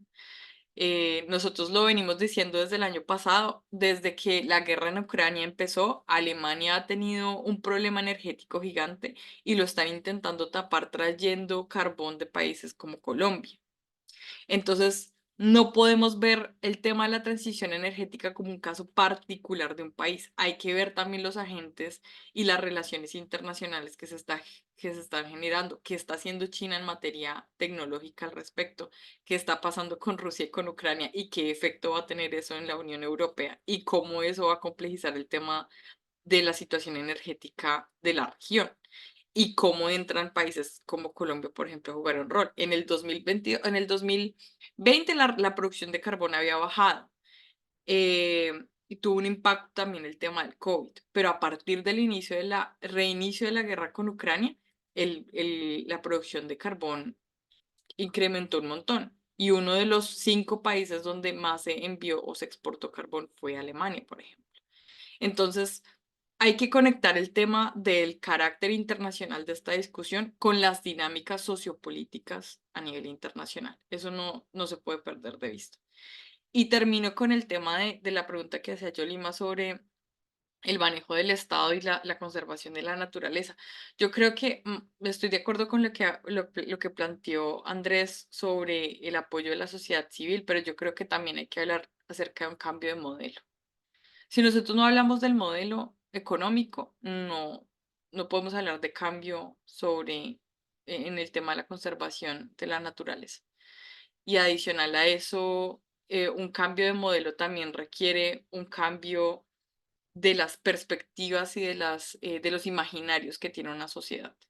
Y lo que tú decías, Yolima, es cierto. O sea, nosotros seguimos teniendo el chip recolonial, supercolonial. Yo lo digo como una experiencia personal. Yo llegué aquí a Europa pensando de verdad que los europeos tenían la razón en muchas cosas, que eran fuente de conocimiento, que sabían, que eran expertos, que conocían, que etcétera, etcétera. Y me enfrenté con una realidad completamente distinta. O sea, los personas del sur global llegamos con un complejo de inferioridad muy grande. Y llegamos acá hablando 3 idiomas, sabiendo de economía, de esta cosa, de la otra. Hay gente acá que tiene unos perfiles académicos y profesionales impresionantes, pero pues el sistema económico nos baja en unas posiciones laborales y en unas condiciones donde pues de verdad creemos todavía tenemos esas dinámicas coloniales, las vemos en la realidad que vivimos a diario y las tenemos súper metidas en nuestra mente.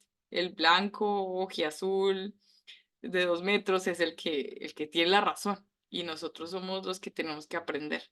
Y la verdad, la dinámica es diferente. El norte global tiene que aprender de nosotros, de muchas cosas, de cómo nuestras comunidades logran también cómo cuidar de la naturaleza de formas que ellos nunca lo van a entender.